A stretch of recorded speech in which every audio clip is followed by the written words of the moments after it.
అమ్మాయి నీ దగ్గర రాదనుకో, ఆ అమ్మాయి వచ్చేట్టుగా చేస్తా. ఇప్పుడు నాకు కాజల్ అగర్వాల్ అంటే ఇష్టం అనుకో, ఇప్పుడు హీరోయిన్ కాజల్ అగర్వాల్ కూడా నా దగ్గరకు వచ్చేస్తుందా? ఆ వస్తుంది, గెస్ట్ మినిస్టర్ కూడా తప్పదు. అది చూస్తే ఎవడన్నా వాయమ్మో నిజంగానే మా నా భర్తతో నాకు గొడవ ఉన్నది. ఇప్పుడు అమ్మవారి తల్లి టెంపుల్కి వచ్చినప్పుడు ఒక పాజిటివ్ వైఫ్ తోటి వస్తారు. దేవుడా నా పాపాలు పోవాలి, తొలగిపోవాలి దేవుడా, ఓ 10 కొబ్బరికాయలు కొడతాము, ఏదో మొక్కులు మొక్కుతారు. మొక్కి మంచిగా బొట్టు గిట్టు పెట్టుకొని అంతా మంచిగా అయిపోతుంది అని చెప్పి ఇట్లా బయటకు వచ్చి దన్ను, అబ్బా దేవుడు అప్పుడే కరుణించిండ్రా అనుకుంటారు. నాకు దారి చూపించిండని మెల్లగా మెట్లు ఎక్కుతారు. మీది కోగానే వాడు అంతలో మంచిగా ఫోన్లో పండుకొని వీడియోలు ఇచ్చాడు. రాగానే ఓం నమ శివాయ అంటాడు వాడు. అనగానే అమ్మ సార్ ఎప్పుడు ధ్యానంలోనే ఉన్నట్టున్నాడు, అసలు ఇడిచిపెట్టేటట్టు లేడు దేవుణ్ణి. ఇంత పెద్ద సార్ మనకి అరే గురువు గారు ఎడ దొరకాలి, దొరుకుడు అదృష్టం ఇలా దేవుని మొక్కినో లేదో దొరికి అనుకుంటారు, పోతారు, కూర్చుంటారు. విషయం ఏంటంటే అందులో ఆక్సిజన్ తక్కువ ఉంటుంది. చిన్న రూము, ప్యాక్ రూము.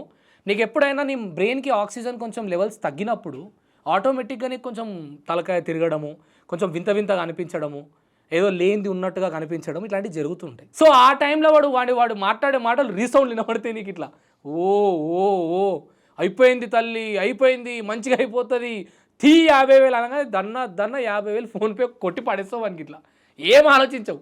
బయటకు వచ్చినాక నెత్తి మీద చేయబెట్టుకుంటూ అసలు వానికి మంత్రాలు కావు కదా. వాడు ఒకటి ఏమో అన్నాడు అమ్మాడు, చెంబుల చాకు పెట్టినప్పుడు ఏమన్నాడు చూడండి ఒకసారి.